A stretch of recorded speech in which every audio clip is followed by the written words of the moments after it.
Lep pozdrav iz Pekinga. Jaz se že pripravljam na avtomobilski salon, trenutno sem pa pred upravno stavbo podjetja Pony AI. To je razvojno podjetje, ki skupaj z avtomobilskim proizvajalcem Archfox razvija robotaksi. Ne, narobe sem rekel, ga je v bistvu že razvil.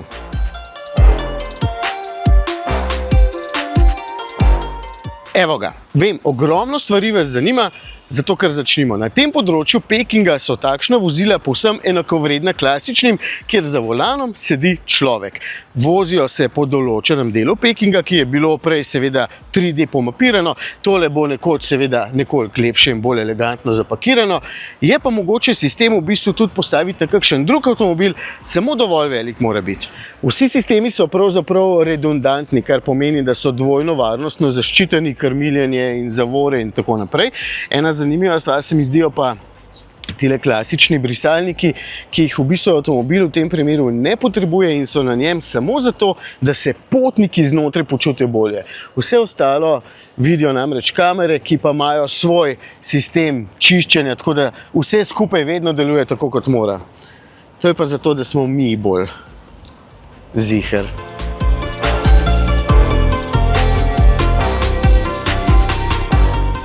Se vidi nadaleč, da ne gre za običajno vozilo, ker ima nameščenih en kup elementov, če sem bolj natančen, 34 različnih senzorjev. To pomeni klasični senzori, kamere in 9 lidarjev. Tole je 7. generacija, za razvoj so do sedaj zapravili več kot 1,5 milijarde. Skratka, zadeva menda dobro funkcionira. Evo, smo že na tisti vožnji. Prav bizaren občutek je, ko tukaj le na moji levi za volanom ni nobenega voznika in se v bistvu volanski obroč kar sam obrača. 70 na uro se peljemo, že zdaj mi je izrisal, da bo na prvem semaforju rdeča luč. Vidim, da je res na semaforju rdeča luč, pa čeprav je še 300 metrov do tja. V bistvu je impresivno tudi to, da se ves čas lepo držimo sredine voznega pasu. Nič, v bistvu avto se ne odbija med črtami levo-desno, ampak po vsem v ravni liniji se vozi naprej. Evo, rdeča luč na semaforju, semafor tam le daleč nekje. Evo, smo zamenjali pas. Aha, zdaj pa brez smernika. Kaj pa je zdaj to? Našel sem prvo mini napakco. Zdaj smo zamenjali pas brez uporabe smernika. To je pa tudi vse, kar zaenkrat po 3/4 ure vožnje lahko zamenjam.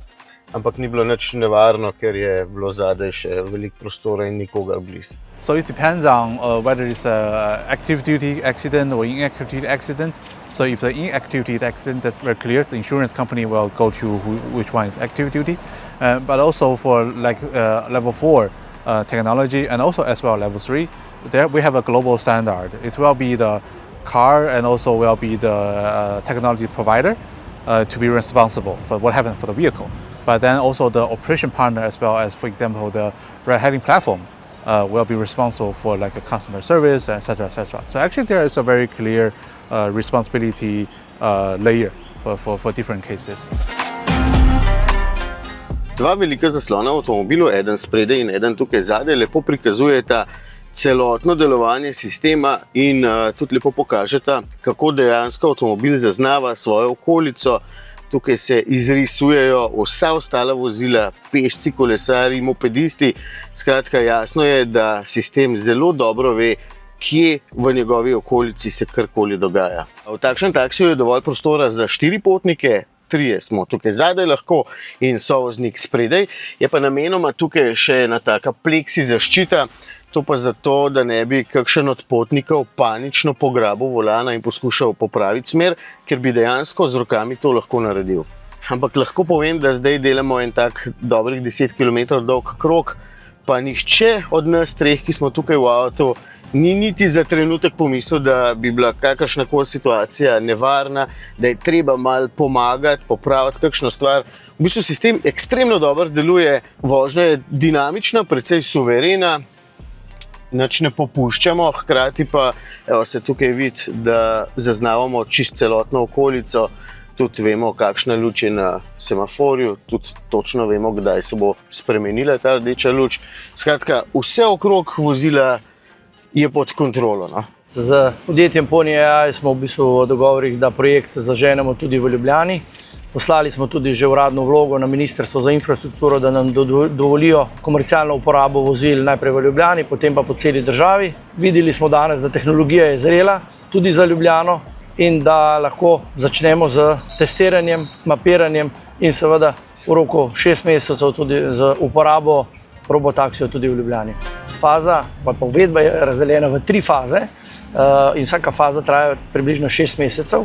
Prva faza se imenuje mapiranje in testiranje, tam je prisoten tudi voznik v primeru za kakršnekoli posredovanja. Tudi v fazi 2 je še vedno prisoten, vendar nima popolnoma več nobenega vpliva na vožnjo. Faza 3, zadnjih 6 mesecev pa v bistvu vozila vozijo popolnoma sama, robotsko, avtonomno in ni nobenega šoferja, nobene intervencije.